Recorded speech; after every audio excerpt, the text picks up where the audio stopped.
Welcome back to Sleepy Stories, where real experiences are gently whispered into the night, guiding you through memories too heavy to say aloud. Tonight's story begins with what seemed like an ordinary breakfast, but ended with a quiet explosion the moment someone had finally had enough. I just need to make a quick call to verify some funds. Half a truth lingered on my tongue. I was never good at lying, especially to Marcus, but today, silence was no longer an option. This is a story of control, manipulation, and one woman who walked away from the battlefield not with weapons, but with courage. If you enjoy this story, don't forget to leave a like and subscribe. It means the world to me and keeps me inspired to bring you even more heartfelt tales. The early morning sunlight streamed through the Venetian blinds, casting harsh shadows across our suburban kitchen. The tension in the air was electric, making it hard to breathe. My husband Marcus, a former Marine turned defense contractor, paced our linoleum floor like a caged animal, each heavy step echoing his mounting anger. The argument from last night about his sister Rebecca's latest emergency hung between us like a dark cloud, threatening to burst at any moment. Rebecca had shown up at our door yesterday evening, mascara streaking down her face, spinning another tale of urgent bills and threats from creditors.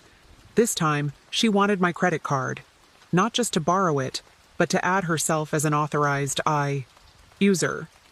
When I firmly refused, it triggered a chain reaction that ended with Marcus exploding in a way I hadn't seen since his worst PTSD episodes after returning from his third tour. I took a tentative sip of my coffee, the bitter liquid matching the atmosphere that had settled over our once peaceful home. Marcus's pacing intensified, his combat boots leaving scuff marks on the floor. Marks I would later have to scrub away, just like I'd been scrubbing away signs of his growing instability for months. "Rachel," he said, his voice carrying that dangerous edge I'd come to recognize. "We need to talk about this rationally." But there was nothing rational about the way his fists were clenched, or how the vein in his neck pulsed visibly beneath his faded USMC tattoo. I could feel his eyes boring into me, silently demanding that I change my mind. But I couldn't. I wouldn't. This had gone on far too long. The kitchen clock ticked away, each second amplifying the tension. Through the window, I could see our neighbors' kids waiting for the school bus, their innocent laughter a stark contrast to the storm brewing inside our house. How had we gotten here? Just 3 years ago, Marcus and I had been the picture of military family success. Him transitioning smoothly into civilian life with a prestigious defense contract job, me running my growing online graphic design business, and our beautiful, colonial-style house in a quiet Virginia suburb. But then Rebecca had entered the picture. Marcus's younger sister had always been troubled, bouncing between jobs and relationships, leaving a trail of financial disasters in her wake. At first, it was small things, borrowing money for rent, asking Marcus to co-sign for a car loan, needing help with utility bills. I'd supported Marcus's desire to help his only living family member, understanding how their shared childhood trauma and the loss of their parents had created an unbreakable bond. The requests grew larger, more frequent, and increasingly desperate. Credit card debt, gambling losses disguised as business investments, and now this latest scheme. Each time, Marcus would cave, drawing from our savings, maxing out his own cards, and eventually turning to mine. The war hero in him couldn't stand to see anyone suffering, especially his baby sister. But his helper's mentality had morphed into something darker, more obsessive. I watched him now, noting how his hand trembled slightly as he gripped the counter, a telltale sign of his anxiety medication wearing off. The morning sun caught his wedding ring, and I remembered the day he'd proposed just after returning from his second tour. He'd been different then, confident but gentle, strong but kind. The man before me now was a shadow of that person, twisted by guilt, PTSD, and his sister's manipulation. "Marcus," I said softly, trying to keep my voice steady, "we need to find another way to help Rebecca. Adding her to my credit card isn't the solution. She needs professional help, financial counseling, maybe therapy. We both know this isn't about money anymore. He stopped pacing abruptly, turning to face me with an intensity that made my breath catch. The morning light cast half his face in shadow, and for a moment, I saw the haunted look he'd worn after losing his best friend in Fallujah. You don't understand, Rachel. She's all I have left from before everything. I promised our parents I'd take care of her. But who's taking care of you? Of us? I countered, feeling a sudden surge of courage. Your sister's problems are destroying our marriage, draining our savings, and triggering your PTSD. This isn't healthy for anyone. The muscle in his jaw twitched, and his eyes darted to the coffee mug in my hands. The rational part of me knew I should stop talking, but years of suppressed frustration were finally breaking free. We need to set boundaries, Marcus. I love you, but I won't watch you destroy yourself trying to save someone who doesn't want to be saved. My words hung in the air for a moment, and I saw something shift in Marcus's expression. The morning light caught the gray at his temples, premature aging from years of stress and trauma. His face flushed deep red, starting at his neck and creeping upward, a warning sign I'd learned to recognize during his worst episodes. You think you understand everything, don't you, Rachel? His voice was dangerously quiet, barely above a whisper. Sitting there in your comfortable little home office, designing pretty pictures all day, while I spent years dodging bullets and watching my brothers die. And now you want to lecture me about taking care of family? The familiar knot of anxiety tightened in my stomach. I'd seen this pattern before, how he weaponized his service when cornered, using his trauma as both shield and sword. The rational part of my mind urged me to back down, to de-escalate, but something inside me had finally snapped. Don't do that, Marcus. Don't use your service to justify enabling Rebecca's destruction. You're not on the battlefield anymore, and this isn't about saving lives. Your sister is manipulating you, playing on your protector instincts, and you're letting her destroy everything we've built together. He slammed his hand down on the granite countertop, the sound echoing through the kitchen like a gunshot. Our wedding photo on the wall rattled in its frame, an image of happier times that now felt like a distant dream. Outside, I heard the school bus pull away, its diesel engine fading into the morning quiet, leaving us alone with our escalating tension. You're going to give Rebecca your credit card, he growled, his voice taking on that mechanical tone he used during flashbacks when he was somewhere between Virginia and Fallujah. She's coming here at noon, and you're going to hand it over with a smile on your face. Do you understand me, civilian? The word civilian hit me like a physical blow. He hadn't called me that since his first months back from deployment during the worst of his adjustment period. Back then, we'd worked through it together, with help from his VA counselor. But the Marcus standing before me now wasn't the man who'd been willing to accept help, to acknowledge his struggles. This was someone else entirely. No, I said, surprised by the steadiness in my voice. I won't do that, Marcus. I won't be complicit in this destructive cycle anymore. Rebecca needs real help, not another credit line to max out. And you need to talk to Dr. Harrison again. Your symptoms are getting worse and... I never finished that sentence. In one fluid motion, born from years of combat training, Marcus snatched his coffee mug from the counter and hurled it at my face.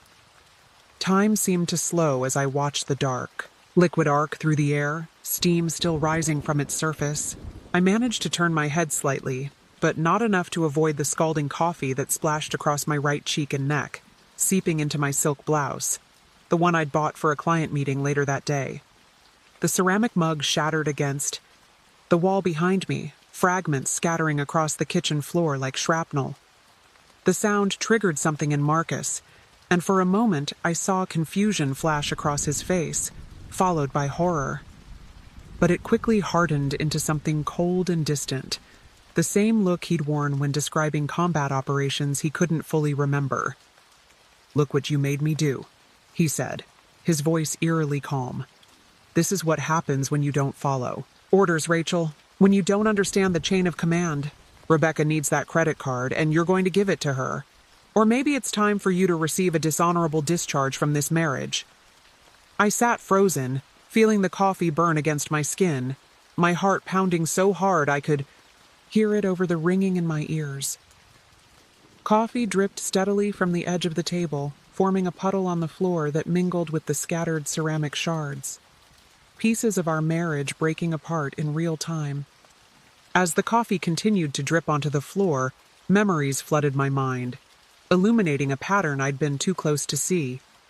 The signs had been there from the beginning, but like many military spouses, I'd mistaken control for strength, aggression for passion, and isolation for protection. I remembered our first year of marriage, right after Marcus returned from his second tour. He'd seemed so stable then, handling his transition to civilian life with remarkable grace. The defense contractor position had come easily. Companies were eager to hire decorated Marines with his expertise in logistics and security operations. We'd bought this house in this quiet Virginia suburb, believing we were living the American dream. The changes had been subtle at first. Marcus insisted I work from home instead of renting office space, claiming he worried about my safety in the city.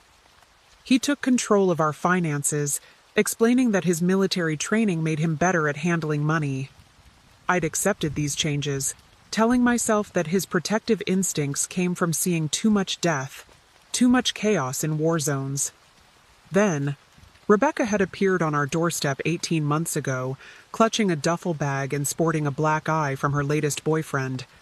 Marcus had transformed instantly from my somewhat overprotective husband into an avenging warrior. He'd driven to Philadelphia that same night, and though he never told me what happened to Rebecca's boyfriend, the charges were eventually dropped, and the man left the state. Rebecca had stayed with us for 3 months, and during that time, I watched my husband change. His hypervigilance intensified. He started missing his VA appointments, claiming he needed to be available in case his sister needed him. The nightmares returned, violent episodes that left our bedroom in disarray and my arms bruised from restraining him. But he refused to acknowledge the correlation between his deteriorating mental health and his sister's presence. Even after Rebecca moved into her own apartment, paid for with our savings, the situation only escalated. There were constant emergencies, unpaid rent, maxed out credit cards, impounded cars, and mysterious men demanding money. Each crisis sent Marcus deeper into his protective warrior mode, and further from the loving husband I'd married. I touched, my burning cheek, feeling the heat radiating from where the coffee had scalded my skin. In the hallway mirror, I could see the red splotches beginning to blister. The silk blouse I'd laid out for today's client meeting was ruined, coffee stains spreading across the ivory fabric like a Rorschach test of our dysfunction. My phone buzzed on the counter, a text from Rebecca. "On my way. Can't wait to sort this out. Marcus says you'll help. You're the best sister-in-law ever." The casual entitlement in her message made my stomach turn. She knew exactly what she was doing, how she was manipulating her brother's trauma responses and protective instincts. Every crisis, every tear-filled phone call, every dramatic appearance pushed Marcus closer to the edge, re-triggering the hypervigilance and savior complex that had kept him alive in combat, but was destroying him, destroying us, in civilian life. I heard Marcus in the garage, probably calling Rebecca to confirm my compliance. His voice drifted through the door, that strange combination of military precision and barely contained rage that had become his new normal. "Affirmative. Target secured. Situation under control." The military jargon increased with his stress levels, another warning sign I'd learned to recognize too late. Standing there in my coffee-soaked blouse, surrounded by shattered ceramic and broken trust, I thought about the promises we'd made to each other. Marcus had vowed to love and protect me. But somewhere along the way, protection had mutated into possession, and love had been replaced by control. I'd promised to stand by him through better or worse, but I never agreed to be a casualty of his unresolved trauma or his sister's manufactured emergencies. The garage door slammed, and Marcus's boots stomped down the hallway. I tensed instinctively, muscle memory from too many similar confrontations. As Marcus's footsteps grew closer, I found myself mentally calculating escape routes, another habit I'd developed over the past year. The front door was 15 steps away, but I'd have to pass him to reach it. The back door through the sunroom was closer, but the latch had been sticking since last winter. My car keys were in my purse by the entryway, but my phone was still on the counter, just out of reach. These tactical assessments felt foreign to me. I was a graphic designer, not a soldier. Yet here I was, analyzing my own home like a battlefield. The irony wasn't lost on me. I'd absorbed more of Marcus's military mindset than I'd realized, but for entirely different reasons than he had. "Rebecca will be here in 30 minutes, Marcus announced, re-entering the kitchen. His voice had taken on that clipped, official tone he used when issuing what he considered orders. "That gives you exactly 20 minutes to clean yourself up and get your head straight about this situation." He surveyed the coffee-splattered wall and scattered ceramic shards with detached interest, as if viewing surveillance footage of someone else's life. I remained silent, my mind racing through options and consequences. If I gave Rebecca my credit card, it would buy me time, but at what cost? Our savings were already depleted from her last 3 emergencies. The graphic design business I'd built from scratch was finally gaining traction. But one authorized user with a spending problem could destroy everything I'd worked for. More importantly, capitulating now would set a dangerous precedent. One, that could cost me more than just my financial security. But refusing meant facing Marcus's escalating rage, and possibly worse. The coffee mug was just the latest in a series of thrown objects. A progression that had started with pillows during his nightmares, evolved to books during arguments, and now this. What would be next? The tactical knife he kept in his boot? The handgun he'd insisted we needed for home protection? "You're bleeding," Marcus observed flatly. I looked down to see a small cut on my hand, probably from one of the ceramic shards. The sight of blood seemed to trigger something in him. His expression softened slightly, that familiar flicker of the man I'd married breaking through the warrior facade. "Let me get the first aid kit." "Don't," I said, my voice barely a whisper. "Please, just don't." He froze, and I saw the conflict play across his face. Part of him, the part that had once been a caring husband, recognized the wrongness of our situation. But that part was increasingly overshadowed by the hyper-vigilant protector who saw threats everywhere and dealt with them through escalating force. "Rachel," he began, running his hands through his military short hair. "You're not seeing the bigger picture here. Rebecca needs protection.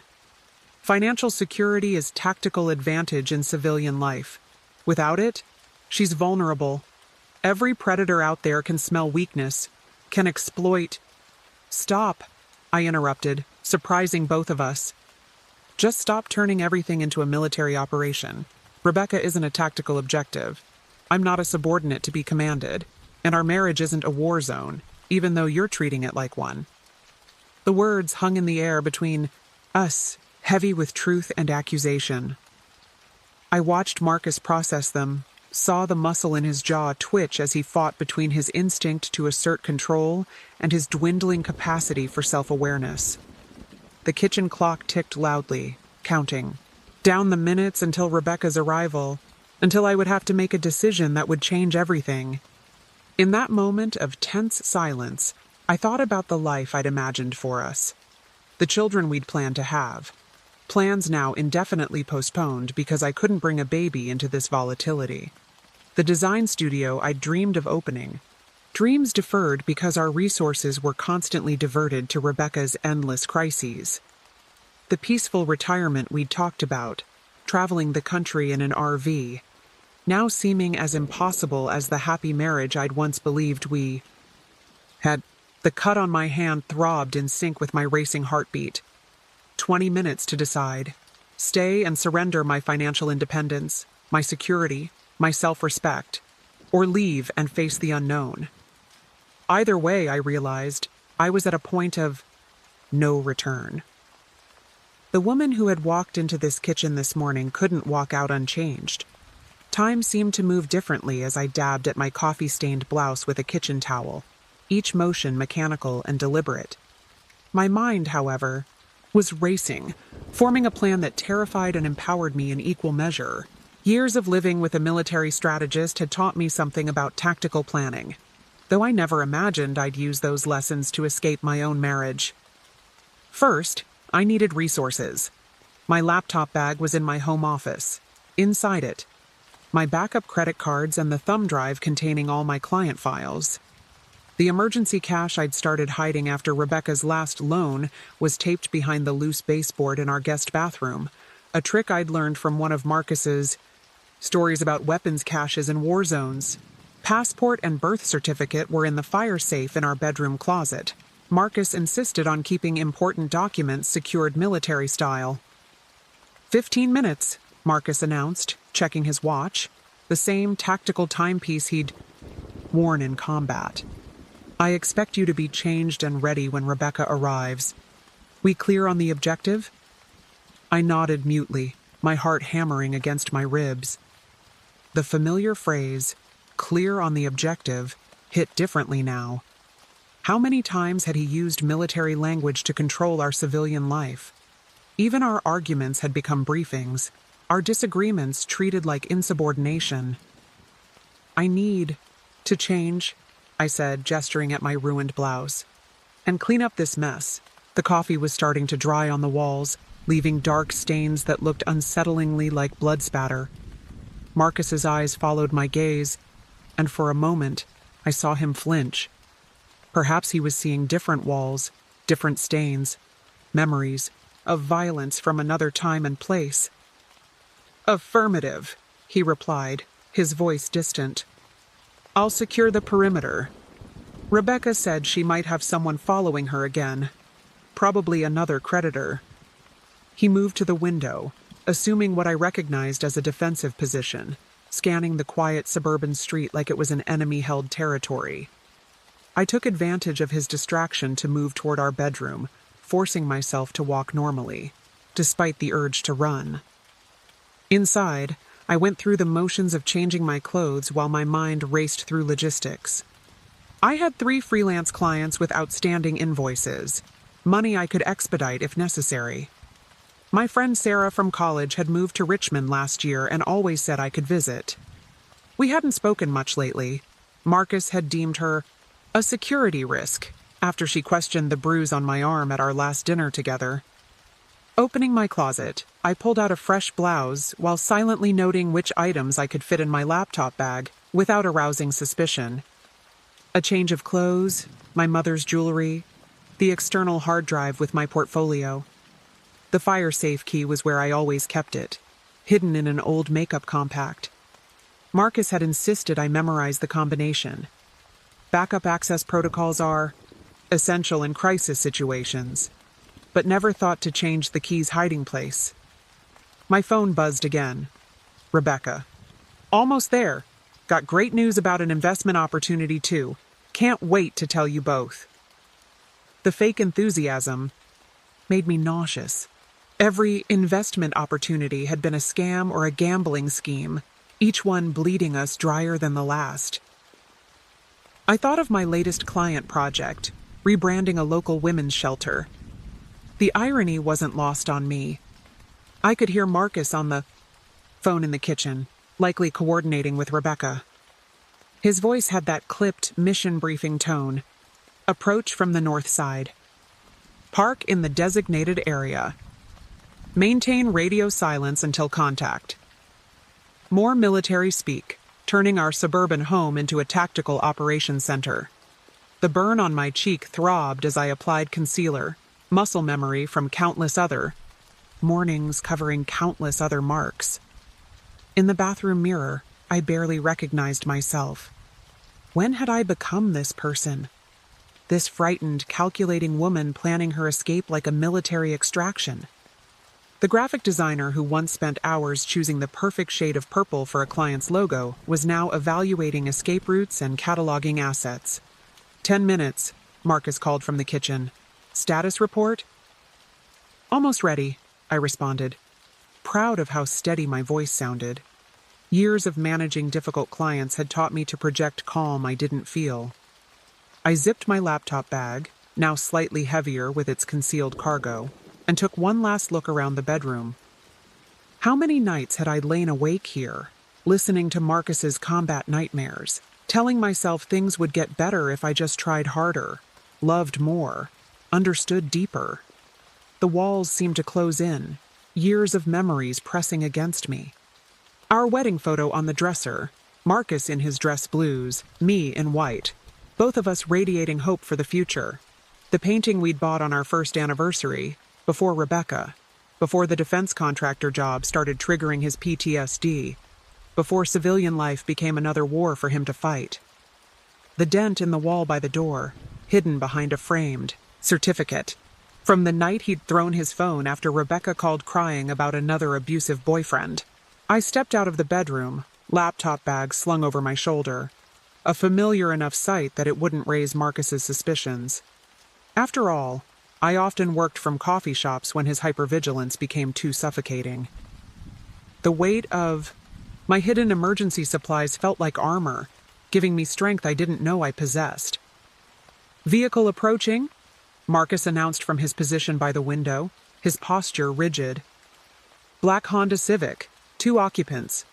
Rebecca's in the passenger seat. His hand instinctively moved to his hip where his sidearm would have been during deployment. The gesture sent a chill down my spine.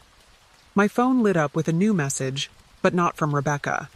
It was from Linda, my client from the Women's Shelter Project. Meeting still on for 11:30? Need to finalize the resource packet designs. I stared. At the message, an idea forming. Linda wasn't just a client. She was a former military spouse herself, and she'd given me her personal number, just in case. After noticing how I flinched when Marcus raised his voice during a chance encounter. At the grocery store. Unknown male at the wheel.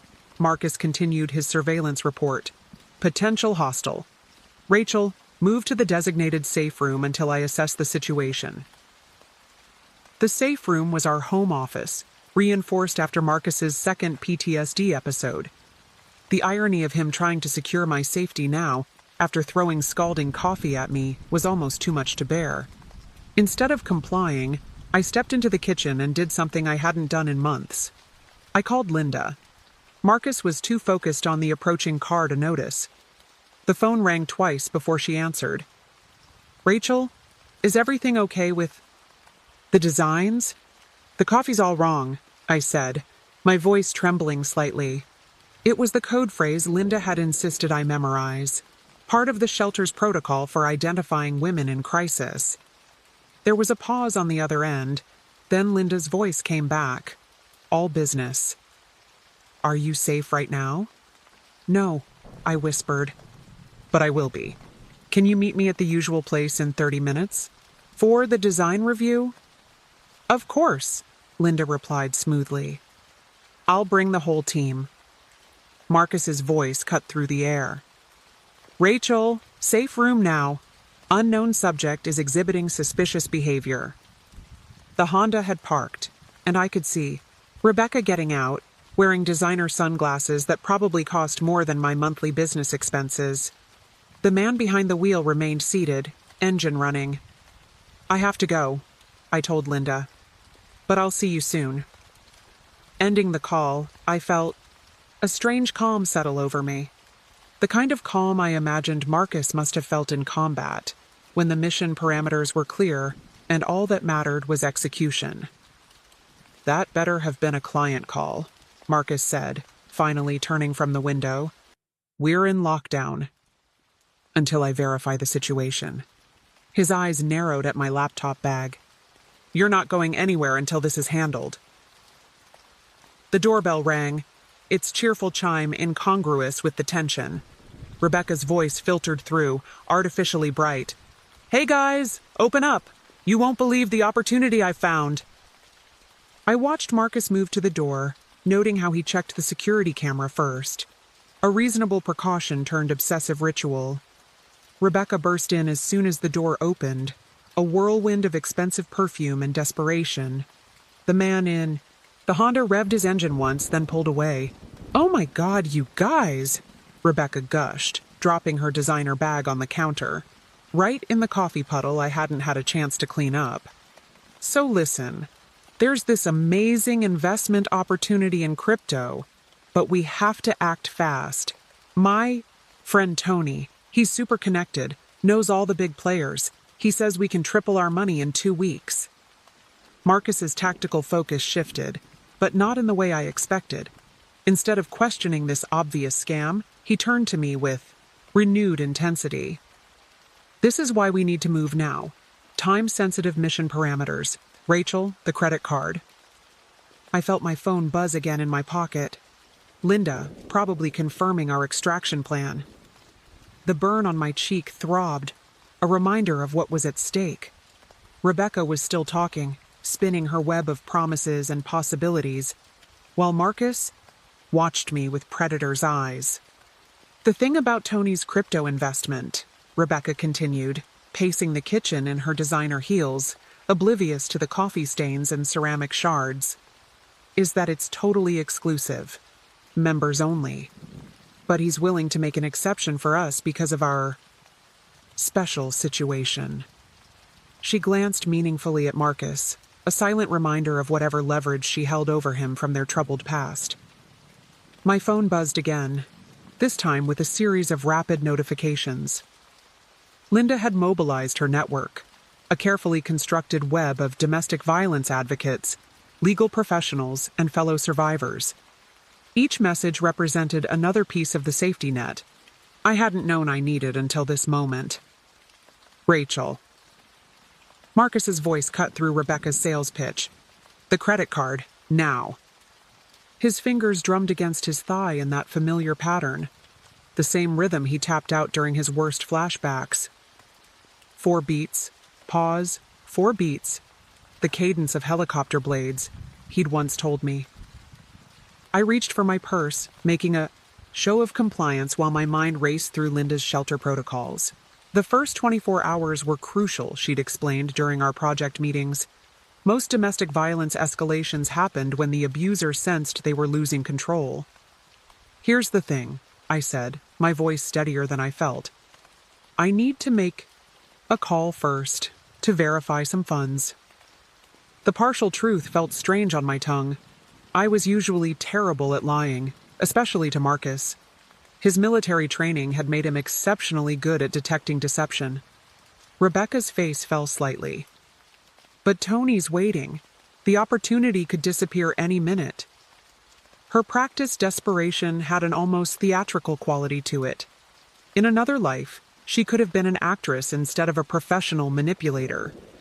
"Stand down, Rachel," Marcus ordered, taking a step toward me.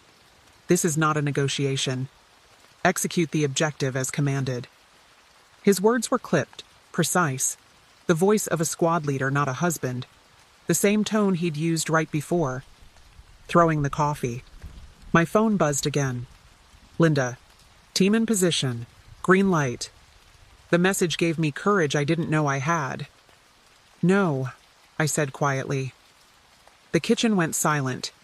Even Rebecca stopped her nervous pacing. "What did you say, civilian?" Marcus's voice had dropped to that dangerous whisper. I said no. My voice grew stronger. "I'm not giving you or Rebecca my credit card. Not now, not ever again." I took a step back, closer to the kitchen door. "And I'm leaving." Marcus moved with military precision, but I'd anticipated this. 3 years of living with a tactical expert had taught me something about strategic positioning. The kitchen island was between us. Not much, but enough to give me a head start. "You're not thinking clearly," he said, his hands flexing at his sides. You're emotionally compromised. Stand down and we can discuss this through proper channels. Rebecca chimed in, her voice taking on that manipulative whine I'd grown to hate. Rachel, please, you don't understand what's at stake here. Marcus, tell her about Mom and Dad. About what happened. Enough. The word escaped me with unexpected force. I don't want to hear any more stories, any more excuses, any more military commands masquerading as marriage. My hand found the doorknob behind me. I have a team too now, Marcus, and they're not going to let you hurt me anymore. As if on cue, car doors slammed outside. Multiple sets of footsteps approached the house. Marcus's head snapped toward the sound, his tactical training kicking in as he assessed the new threat. Rachel! His voice had taken on a pleading edge. Don't do this. Don't bring civilians into a military situation. You know I can't. I can't stand down when there's a threat to the unit. The only threat here is you, I said softly. You and your inability to see that you've turned our marriage into a combat zone. I'm not your subordinate, Marcus. I'm not a mission objective, and I'm done being a casualty of your unresolved trauma. The front door opened, and Linda's voice rang out clear and authoritative. Rachel, are you ready? Marcus's military training kicked in instantly at the sound of unknown persons entering his secured perimeter. His body shifted into a defensive stance, eyes darting between me, the doorway, and the various tactical advantages our kitchen provided. Rebecca pressed herself against the counter, her designer bag clutched to her chest, all pretense of confidence evaporating in the face of actual conflict. This is a breach of protocol, Marcus growled, his voice taking on that mechanical quality that signaled his deepest dissociation. Unauthorized entry into a secured location during an active situation. Rachel, get to the safe room. Now. But Linda was already in the doorway, and she wasn't alone. Behind her stood Sarah Thompson, the VA social worker who'd worked with Marcus during his initial transition, and two uniformed police officers, one of whom I recognized as Jennifer Martinez, the domestic violence specialist who'd consulted on my shelter design project. No one's going to any safe room, Master Sergeant Campbell, Sarah said calmly, using his former rank deliberately.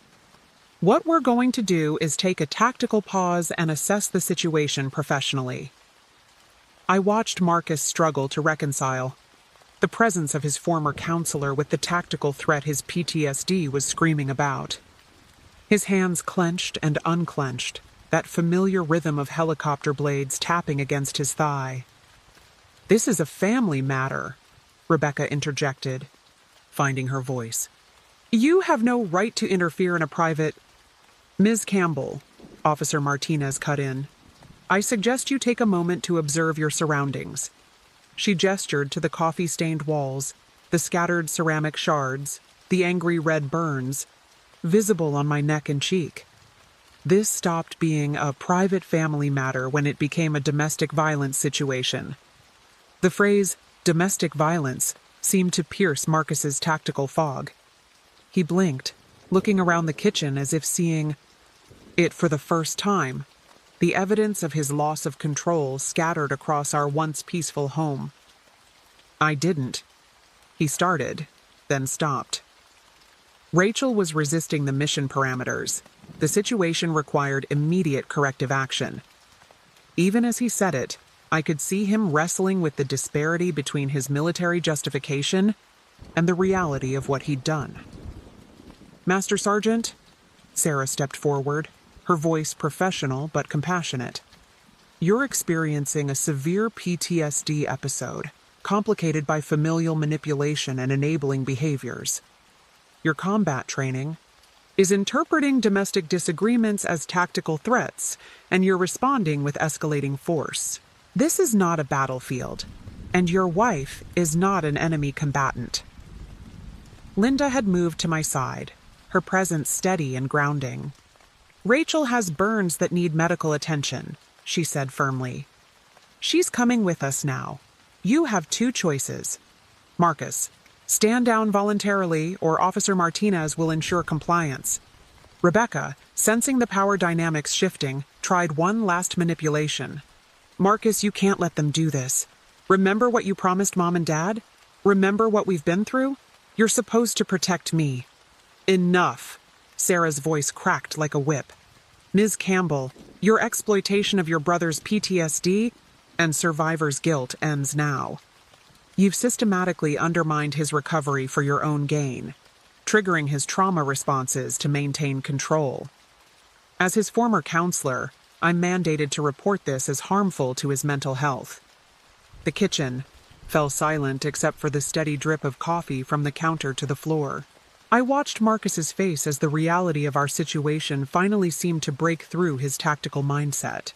His eyes focused on my burned cheek, then the coffee stains, then the shattered mug. Physical evidence he couldn't rationalize away with military protocol. "Oh God," he whispered, and for the first time since his last deployment, I saw tears in his eyes. "Rachel, I didn't mean." "I know," I said softly, and I did.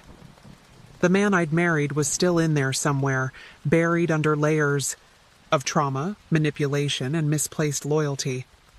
But I couldn't sacrifice myself trying to dig him out. But I can't be your collateral damage anymore. "We have a room waiting at the VA," Sarah said, addressing Marcus directly. "You need intensive trauma therapy, Master Sergeant, and distance from toxic influences." She glanced meaningfully at Rebecca, who had the grace to look ashamed. The next few hours passed in a blur of activity and emotion. Officer Martinez documented my injuries while Linda helped me pack an emergency bag. Rebecca was escorted from the premises after a failed attempt to take my credit cards from my purse during the confusion. Sarah stayed with Marcus, talking him, through the process of voluntary admission to the VA's psychiatric unit. His final words to me before leaving, "I'm sorry, Rachel, I lost my bearings," echoed in my mind as Linda drove me to the emergency room. The hospital's fluorescent lights cast harsh shadows on my burned skin as the doctor examined me. "Second-degree burns," she announced, applying a specialized cream. "They'll heal, but you may have some scarring." She hesitated, then added more, gently, "We see a lot of domestic violence victims here. It usually starts with throwing things." "I'm not a victim," I found myself saying. "Not anymore." The words felt strange, but true. The doctor smiled slightly as she finished bandaging my cheek. Linda had arranged for me to stay at a secure location, a small but comfortable apartment above a bookstore owned by another survivor. As we drove, there, the setting sun painted the sky in shades of purple and orange, nature's reminder that even the darkest days eventually end. "The security system is top-notch," Linda explained as we climbed the stairs. "Card key access, cameras, panic, buttons. Several of our clients have built successful new lives starting right here." She unlocked the door to reveal a space that, while modest, felt worlds away from the military precision of my former home. The apartment was furnished simply but thoughtfully. A comfortable couch, a small dining table, a desk perfectly sized for my laptop. Someone had placed a vase of fresh sunflowers on the windowsill, their bright faces turned toward the fading light. "Sarah will keep us updated on Marcus's treatment," Linda continued, showing me around. "But for now, focus on yourself. You've been in survival mode for so long, Rachel. It's time to remember who you are beyond that." I set my laptop bag down on the desk, my mobile design studio, now representing not just my business, but my independence. My phone buzzed with a text from Officer Martinez. "Restraining order processed. Electronic copies in your email. Stay strong." Sitting on the edge of the bed, I finally allowed myself to feel the full weight of the day's events. The tears came suddenly, years of pent-up emotion breaking free. Linda sat beside me, offering silent support as I grieved. Not just for My marriage, but for the man Marcus had been before trauma and manipulation had twisted him into someone I no longer recognized. I keep thinking about his face when he threw the coffee, I said finally, wiping my eyes. It wasn't rage, exactly. It was like he wasn't even there. Like I was looking at a stranger wearing my husband's face. Linda nodded understanding. PTSD can do that, especially when it's complicated by toxic family dynamics. Rebecca learned to weaponize his trauma responses, and you became the casualty of that manipulation. But you did something incredible today, Rachel. You broke the cycle. My phone buzzed again. An email from one of my regular clients about their upcoming project. The normalcy of it struck me as almost absurd after everything that had happened. Yet it was also comforting, a reminder that parts of my life had remained untouched by the chaos, waiting for me to reclaim them. What happens now? I asked, more to myself than Linda. Now, she said, standing and walking to the window, you rebuild. Not the life you had, that's gone, but something new, something that's wholly yours. She turned back to me. The shelter's rebranding project. Would you be interested in taking on more work with us? We have other initiatives that could use your design skills. The offer represented more than just work. It was a chance to transform my trauma into something meaningful, to help others find their way out of similar situations. I thought about all the times I'd designed logos and websites for other people's dreams while putting my own on hold. Yes, I said, feeling a spark of excitement beneath the exhaustion. I'd like that. The next few weeks unfolded like pages in a new chapter. Each morning, I woke to sunlight streaming through windows that weren't fortified with military-grade security film. The simple act of making coffee became a reclamation. No more measuring the grounds with military precision. No more strategic positioning with clear sightlines to all entry points. Just the quiet ritual of brewing a cup and watching the steam rise, unmarred by fear. My first major project for the women's shelter was creating a discreet mobile app that looked like a generic weather application, but contained hidden resources for domestic violence survivors. As I worked, I found myself incorporating elements I wished I'd had access to earlier. Panic buttons disguised as weather alerts, resource lists embedded in forecast details, and emergency contacts masked as meteorological stations. This is brilliant, Linda said during our review meeting, scrolling through the prototype. You've thought of everything. She paused, studying my face.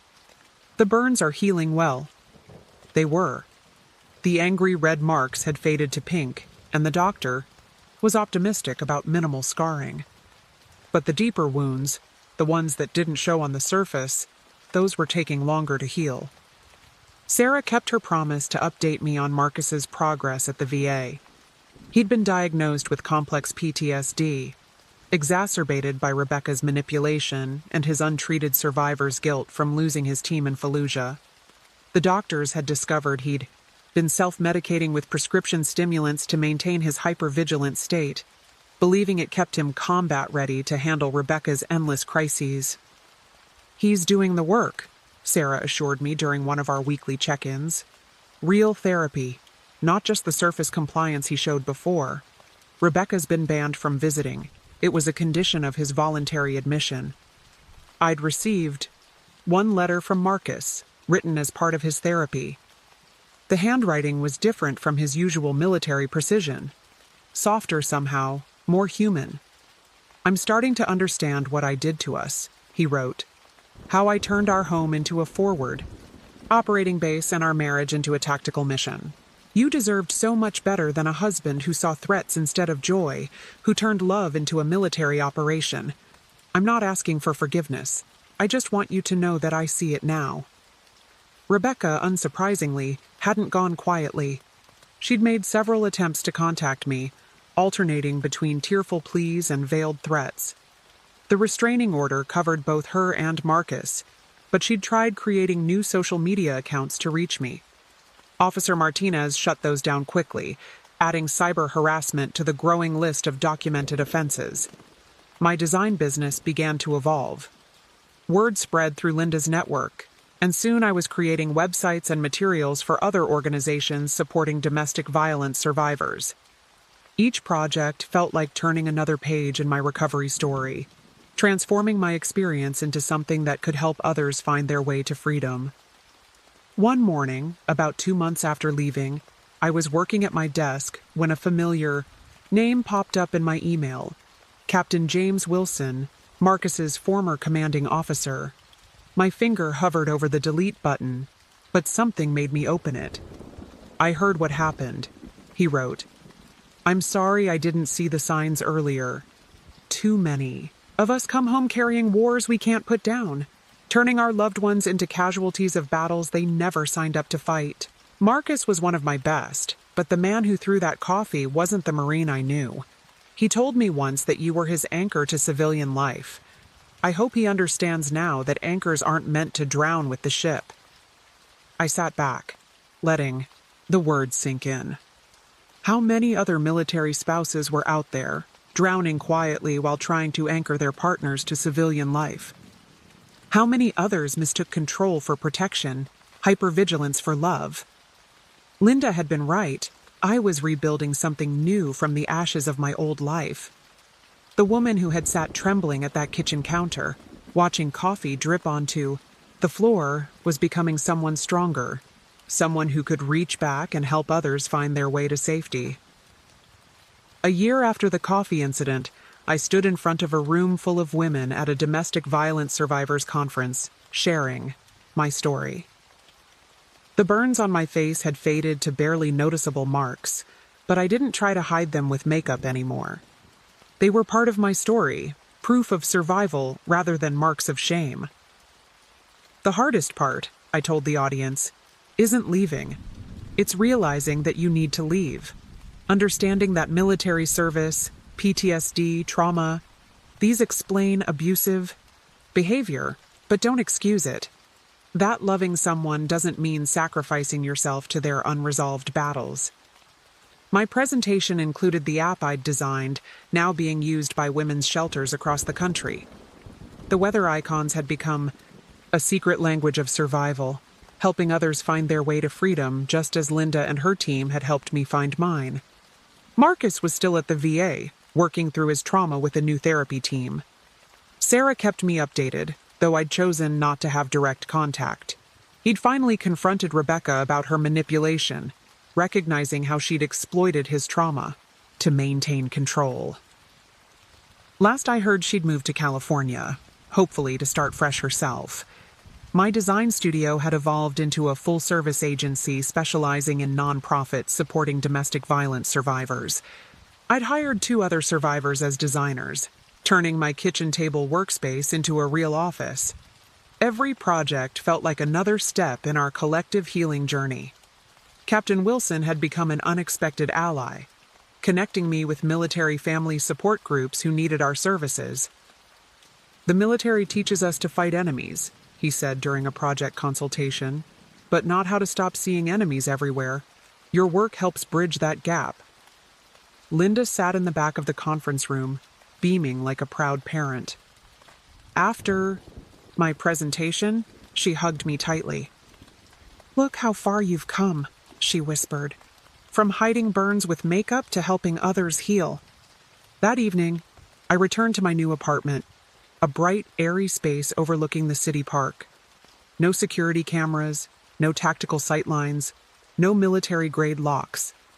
Just a home filled with the art and colors I loved, the dreams I'd put on hold, and the peace I'd fought so hard to find. On my desk sat a framed copy of the restraining order next to my first design award for the Shelter app. Beside them, a new project brief, a national campaign for military spouse support services. The irony wasn't lost on me, using my experience to help others navigate the complex intersection of love, duty, and self-preservation. As I made my evening coffee, in a ceramic mug painted by one of my shelter clients, I thought about that morning in the kitchen a year ago. The woman who had watched steam rise from her coffee cup, terrified of her husband's anger, felt like a different person now. She hadn't been weak, as I'd once feared. She'd been gathering strength, waiting for the right moment to save herself. My phone buzzed with a text from Officer Martinez. "Another successful rescue today.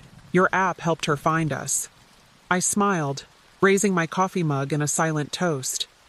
This was my new mission, turning trauma into triumph, fear into freedom, and helping others write their own stories of survival. The sun set over the city, painting the sky in shades of hope. I didn't need military precision to feel secure anymore. I had something stronger, the knowledge that I was not a casualty of someone else's war, but the commander of my own destiny. Every day wasn't perfect, but every day was mine. And that made all the difference. The end. Thank you so much for listening all the way to the end. I truly appreciate you spending this quiet moment with me. May you have a deep, peaceful sleep tonight. After this little story I shared with you, sweet dreams, and until next time, good night.